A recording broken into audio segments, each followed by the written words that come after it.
संबलपुरी भाषा के भल पाउथिबार मोर दादा भाई बहन मान को मोर जुहार।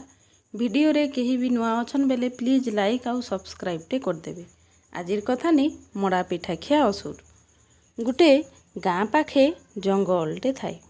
सेन बड़ भारी भयंकर असुर टे रहु थाए। जे से गाँर लोग जेते जंगल की हल गाय छेल मेढ़ा चरई नेले आर नहीं फिरु थाई न। से असुर छेल मेढ़ा हल गाय सांगे माने मन के भी खाई देउ थाई। एंता डरे मरे से गाँर लोग दिन काटु धन। थरे से गाँर सभे बसी कथबार्ता हेले केते आरी असुरर दाउ सहेमु मन इच्छा ई गाँर छेल मेढ़ा माने मन के खाएला। जदि एंता चलीथिबा हेले तो किछि दिन भितरे ई गाँ शमशान हो जिबा।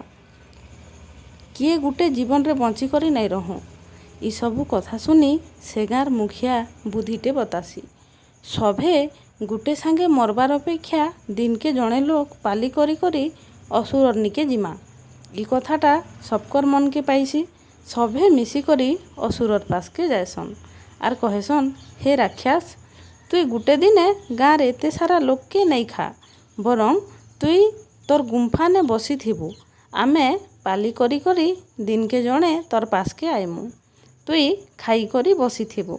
गाँ बालाकर कथा असुरर मन के पाइसी। असुर कहिसी, हेले दिन के जड़े लोग के खाइले तो मोर पेट नहीं भरे। मोर पास के जे आएब हलगाड़ी रे गाड़े मोड़ा पिठा धरी ठीक मोर खाएबार समिया के आएब। हेले मुई बाहर के नहीं बाहरे। गाँर लोक माने तार कथारे बाध्य होई करी राजी हेसन। से दिनु गाँर लोग पाली करी दिन के जड़े हलगाड़ी रे गाड़े मोड़ा पिठा धरी असुरर पास के जाऊ थन। असुर आराम रे तार गुंफान सोई थाए आर दिन के जड़े लोग गुटे सगड़ गाड़ी मोड़ा पिठा खाऊ थाए। एंता दिन के गुटे लोग जाई जाई से गाँर अधे लोग सरी जाइथिले न। जेन दिन जार पाली पड़ी थाए से दिन तार घरे राहा धरी कांदू थन। से दिन बोलबा के बुढ़ीर पिलार पाली पड़ी थाए। गाँर छेदमुड़ से घर माँ पिला दुईटा। बुढ़ी केते कष्टे तार पिला के पुसी पाली बड़ करिचे। से मला बेले काठ खणे माट मुठे देबा बोली। हेले ई निया लगा असुर लागी केंता करी तार भेणिया पिला के असुरर पेट के पठई देमी कही बुढ़ी मुड़ पिटी पिटी रढ़ी बुबाली पारी कांदुथिसी। से बाट देई पांडव माने जाउथिसन। से वर्ष ताकर अज्ञातवास थिसी। साधा सीधा गाँवली बेस रे माँ कुंती सांगे पंचु पांडव जाउथन। ई बुढ़ीर छाती फटा कांदी सुनी से माने बुढ़ीर घर पाखे अटकी काए हेला कांदुच बोली पचरासन। बुढ़ी सबू दुखर कथा कहसी। केंता करी राक्षसटा ई गाँ के दाऊ साधुचे आर मोड़ा पिठा नहीं जीवार पाली आज तार गुटे बोली पिलारटा पड़ीछि। बुढ़ी कही कांदी पकौथिसी। ई सबू कथा पांडव माने सुनसन आर महाबली भीम कहेसन, तुम पड़ बुढ़ी माँ चिंता नहीं कर। आजी तोर पिलार बदले मुई मोड़ा पिठा नहीं असुरर पास के जिमी।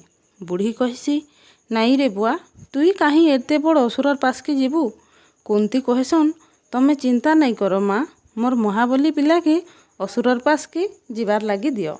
हेतके बुढ़ी हाँ करी गुटे सगड़ गाड़ी मोड़ा पिठा देई भीम के सच करी देसी। एथर भीम जाऊ थिसी असुरर पास के। बाटे भीम के मोड़ा पिठार बासनार माड़े बहुत जोर से भूख लागसी। से बाटे सबू मोड़ा पिठा खाई देसी आर छुचा हलगाड़ी धरी असुरर निके पहुँचीसी। सेते बेले असुरर खाएबार समिया उछुर हो जाइथिसी न। से भोकर माड़े डहक बिकल हेउथिसी। जेंता भीम के देखीचे रागे तम तम हे कहसी, काहे हेला एते डेरी कलु, दे मोर मोड़ा पिठा दे, आगो मोड़ा पिठा खाइमी तार परे तते खाइमी। भीम कहेसन, हेले तोर मोड़ा पिठा तो मुई खाई देइचे।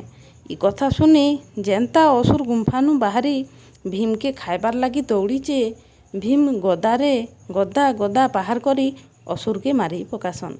असुर केड़ेटे गर्जन करी मरी जाइसी। गाँर सभे लोग धाई आएसन।